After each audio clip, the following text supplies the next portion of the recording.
یہ بات ہے قرآن کی۔ یہ کوئی قرآن نہیں ہے، یہ بس جھوٹی شاعری ہے، محمد کی شاعری۔ یہ بات ہے اس آگ کی جو لگائے گی ایک بیوی اپنے شوہر کے لیے۔ محمد کے درد سے مجھے سکون ملتا ہے۔ غلاموں، یہ کانٹے اس کے گھر کے سامنے بچھا دو۔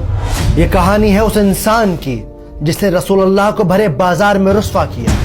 مکہ والو، اس کی بات مت سننا، یہ میرا بھتیجا محمد ہے اور یہ دیوانہ ہے، دیوانہ۔ وہ دیکھو پاگل آدمی۔ یہ بات ہے سورہ لہب۔ تبت یدا ابی لہب وتب۔ اکثر مسلم فیملیز میں بچوں کو قرآن کا رٹا لگوا دیا جاتا ہے، مطلب پتہ ہونا ہو، چاروں قول سورہ لہب یاد ہونی چاہیے۔ تبت یدا ابی لہب وتب۔ شاید اسی وجہ سے آج قرآن ہمارے گھروں میں تو ہے لیکن دلوں میں نہیں۔ کیا ہے سورہ لہب؟ سنا ابو منال، اللہ نے ابو لہب کا نام لے کر سورہ نازل کی ہے۔ خدا کی پناہ ہے بھائی۔ کون تھی ام جمیل جس کا ذکر اللہ نے اس صورت میں کیا ہے؟ ابیہ باجی، سنا آپ نے؟ کون سی بات؟ ام جمیل کا ہار اس کے گلے کی رسی بنے گا آخرت میں۔ اور ایسا کیا کر دیا ان دونوں میاں بیوی نے کہ اللہ نے قرآن میں ابو لہب کا نام لے کر انہیں کرٹیسائز کیا ہے؟ اس کا اللہ ہمیں آگ کا عذاب دے گا۔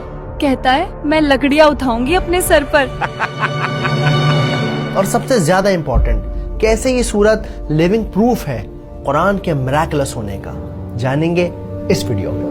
وامرأته حمالة الحطب في جيدها حبل من مسد۔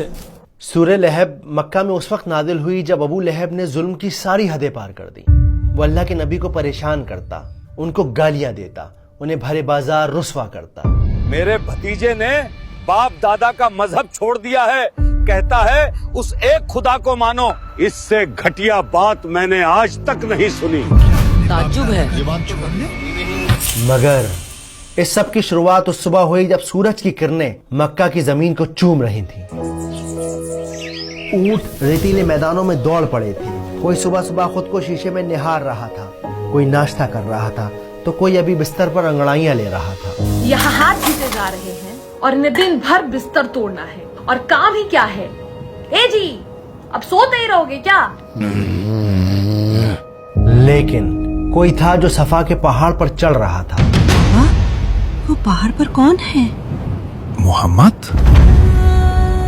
یہ وہ پہاڑ تھا جس پر چڑھ کر مکہ والے ایک دوسرے کو اکٹھا کرتے، کوئی خاص بات بتاتے۔ صفا کے پہاڑ پر چڑھ کر اللہ کے نبی نے ایک گہری سانس لی اور پھر زور سے پکارا، یا صباحا۔ حملہ۔ یہ اذان نہیں تھی، نہ ہی کسی سوداگر کی صدا، یہ خطرے کی پکار تھی۔ اس کا مطلب تھا کہ اے لوگوں اٹھو اور میری بات سنو، تم پر ایک خطرہ آن پڑا ہے۔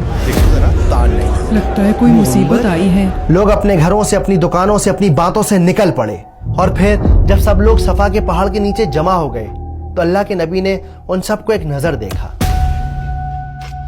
اور پھر ان سے ایک سوال پوچھا کہ اے لوگوں، اگر میں تم سے کہوں کہ اس پہاڑ کے پیچھے دشمن کی فوج تم پر حملہ کرنے آ رہی ہے، کیا تم میرا یقین کرو گے؟ لوگ چلا اٹھے، ہاں بالکل کریں گے، کیونکہ آپ سچے ہیں، آپ امین ہیں، آپ صدیق ہیں، آپ محمد ہیں۔ ان سب لوگوں کے جواب سن کر اللہ کے نبی ایک لمحے کے لیے رکے اور پھر انہوں نے ان سب سے کہا کہ اے لوگوں، میں تمہیں خبردار کرتا ہوں اس آنے والے عذاب سے جو بڑا سخت ہے، اور عبادت کرو اسے ایک رب کی جو ساری کائنات کا مالک ہے۔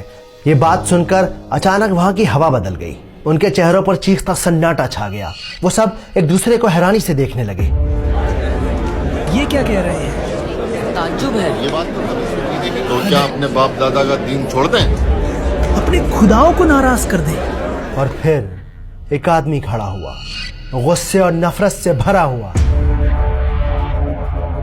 وہ چلایا، بھتیجے، تبا لکا علی ھذا جمعتنا۔